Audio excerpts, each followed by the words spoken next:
For many victims of trauma, healing and hope are elusive, more like pipe dreams rather than attainable goals. But a new therapy, one that takes into account the way in which trauma is encoded and stored in the brain of the one traumatized, promises victory and new life.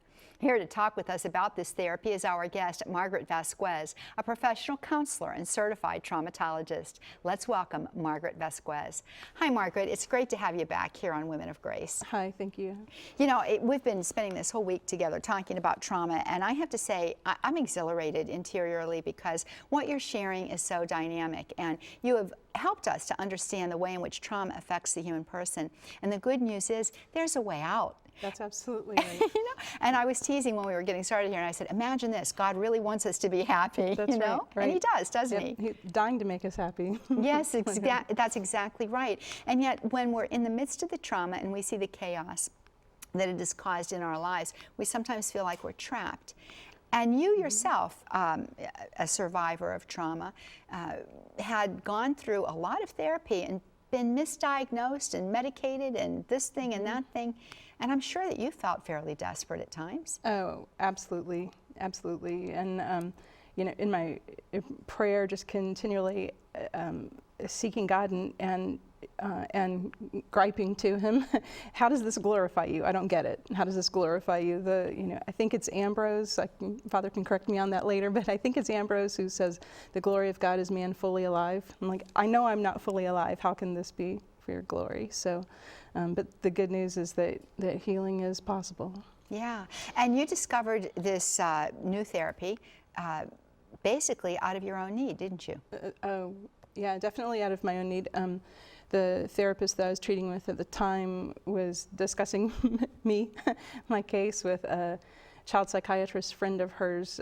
She told her that I had enough PTSD to sink a battleship, and that child psychiatrist mentioned intensive trauma therapy. Back at the time, it was called Trauma Recovery Institute down in Morgantown, West Virginia, and she told her about that place and suggested that I go there for treatment. It didn't make sense to me how art therapy was gonna help me. I'm like, am I just gonna draw flowers and butterflies and suddenly I'm gonna feel better about all these horrible things I went through? But there's a reason behind it, and it's not just drawing flowers and butterflies. Yeah, and PTSD is post-traumatic stress disorder, and I think it would help to say that post-traumatic stress disorder, while we normally associate it with things like war, natural disasters, great big, messy, horrid things, PTSD can affect everybody in any type of a trauma that's experienced. And give us again that beautiful definition that you use for trauma. Anything that overwhelms a person's normal ability to cope. That's right. And so post-traumatic stress disorder comes out of that kind of a trauma. Now, you know, you then became so helped by this therapy that you made a decision this was the direction you were going professionally. That's right. I was halfway through my master's in counseling program and still a raging mess when I went through this intensive 2-week treatment, and the Lord used it definitely to save my life, and it so drastically changed my life. I had come to the ethical dilemma of how can I become a counselor when I don't believe it works, and it was through going through this 2-week method of intensive treatment that I became completely convinced that it does work, and so threw myself into traumatology. And well, let's talk about the process, and as we talk about the process, I would like for you very much to share with us again, you know, the way in which the brain functions after trauma or during trauma, and the way in which it encodes the memory of it, and because that's essential to understanding how this particular therapy works. That's right. Because of the physiological response, not based on somebody's weakness or choice or lack of choice, but the physiological response during the trauma, the left or the logical hemisphere of the brain constricts so that the trauma becomes encoded in the more emotional hemisphere of the brain that perceives time as though it's now, regardless of if it's past, present, or future.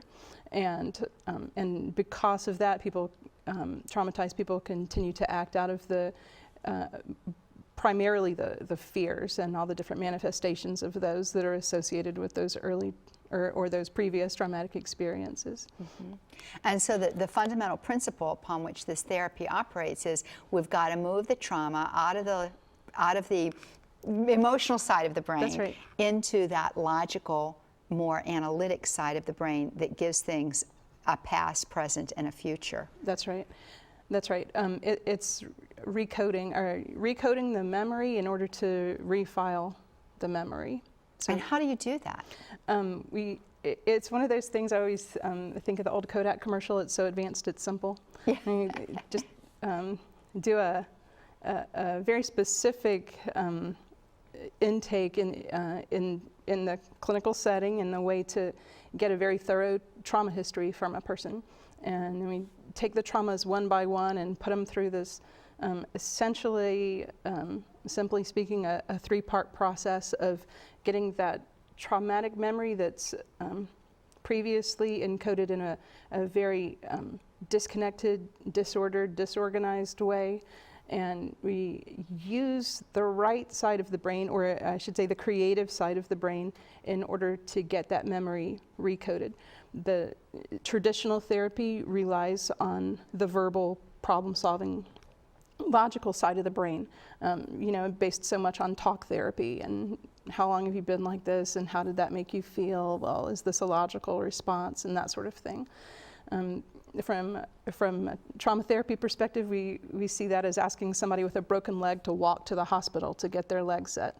And we say the logical side of the brain is not the side that's working so well right now. Let's use where the memory is, the side that is so active. So we use the creative side of the brain to get that memory recoded by getting it drawn out. If the person's old enough to do drawing, if it's a tiny one, we use puppets to get all of the essential parts of the trauma story told.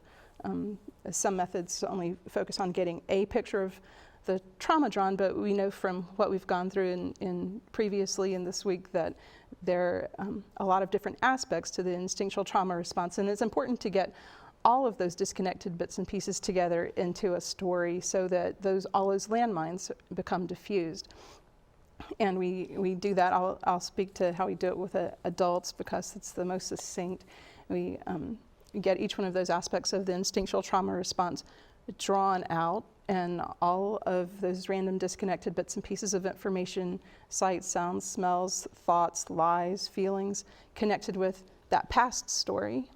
And that would be the first part of the process. And the second part is having the client video that back while I tell the story back to them in the same words they used to tell the story, but from a third-person historical perspective.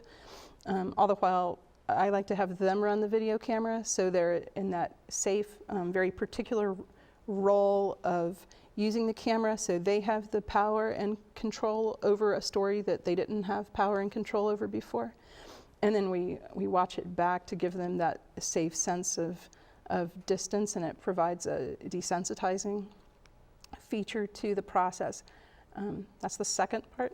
And then the third part is getting that true, wise part of the person that we were talking about in the last show.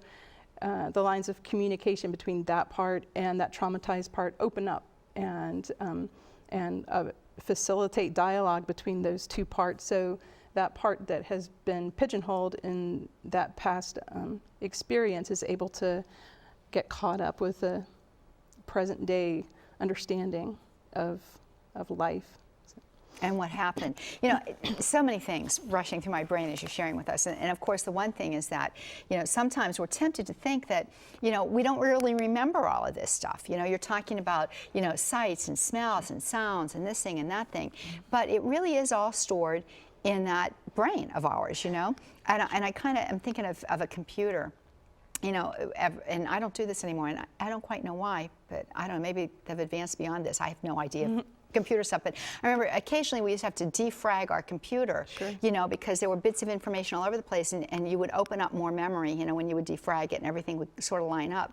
And it was like, getting everything from everywhere and putting it together.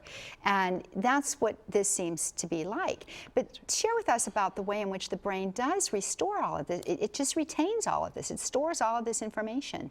That's right. It becomes encoded through the right side of the brain, and the fear stimuli become particularly stored in the amygdala, which has a lot to do with fear and the alarm bells that are set off in the body.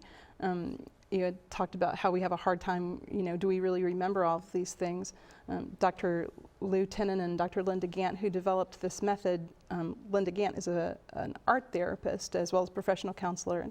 And being a confirmed art therapist, she always says, the hand remembers what the mind forgets, which is a very succinct way of explaining how, as we're using that side of our body that's connected, or that's governed by. Right, thank you. You're welcome. the creative side of our brain, we're kind of priming the pump. Mm-hmm. And since that's where the traumatic memory material is stored, it's amazing how I watch it flow out. It becomes, it's funny. I've seen it so many times with working with adults who stare, and I'm encouraging them to draw, which they really haven't had an experience of since about 5th grade art. And so they're very frustrated with me for having them draw. And they'll insist that they don't remember whatever particular room looked like or wherever the trauma took place. And they'll be sitting there holding the marker and trying to think of it using the logical side of their brain. And I'll just encourage them, just start scribbling, just start drawing anything, just use your imagination, because again, that's the creative side of their brain. And as they begin to draw, then you can watch them as they're looking at the piece of paper. It's like they're seeing it. No, this was over here and that was over there, and the leg on this table was shorter. I remember we used to tilt a little bit, and they'll just start recreating the situation there on the piece of paper. It's amazing. Happens so much. Well, there's so much more to share. So we're going to run to our break so that we can run right back and continue our discussion with Margaret Vasquez. Father Ed's going to be with us as well. Stay with us. You're watching Women of Grace. We'll be right back. Welcome back, friends. We're visiting with our guest today, Margaret Vasquez. She is a certified mental health counselor as well as a licensed mental health counselor, as well as a certified traumatologist. Father Ed has joined us as well. He's our chaplain theological advisor, and he too is a mental health counselor. Father, welcome to the set today. Thank you. Very interesting discussion that we're having with Margaret today, and I think just exhilarating because it speaks of hope and it speaks of new life for individuals. Absolutely. And as we went to that break, we were talking about this process that you take the people through this particular type of trauma therapy, and you were talking about the fact that you try to get them to use the side of the brain that is currently in their lives most active, which is the emotional side of the brain.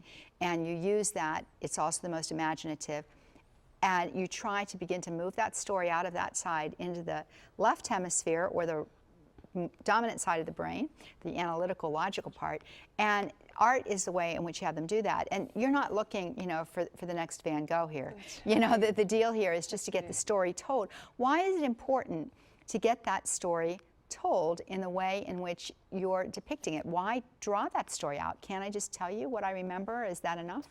In telling it, you're using the verbal, logical, problem-solving part of your brain, and that's the problem, because there is that disconnect that's created between that side and the side where the traumatic memory is actually stored. Okay. And that's why oftentimes people who've been through trauma can go into that news reporter mode and tell you all these horrendous things that they've been through, yes, as though they're really not currently affected by it anymore. This tremendous disconnect, and it's because they really are disconnected.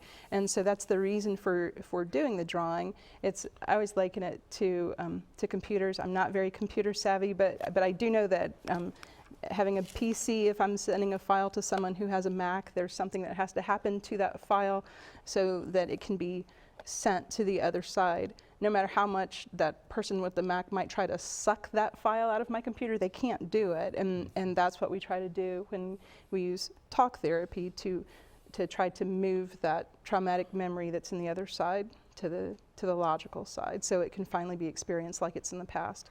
And you can suck all day and for decades and it won't happen. So it's sort of like the art therapy, the art piece that you're doing, this drawing, is kind of like the conduit, that moves it from one side of the brain to the other. It's the vehicle by which this happens, takes place. That's right. It provides you with the tools to take that memory that's encoded over there in the right side of the brain and reformat it according to the way the left side or the logical side likes, by getting all those random disconnected bits and pieces of information together, storyboarded, which is how the drawing is done. By doing that, you're drawing those disconnected bits and pieces of information together into an orderly, sequential, logical format, and then we go back through each picture and write down all the emotions and thoughts and feelings and body sensations that were associated with each particular frame of the story.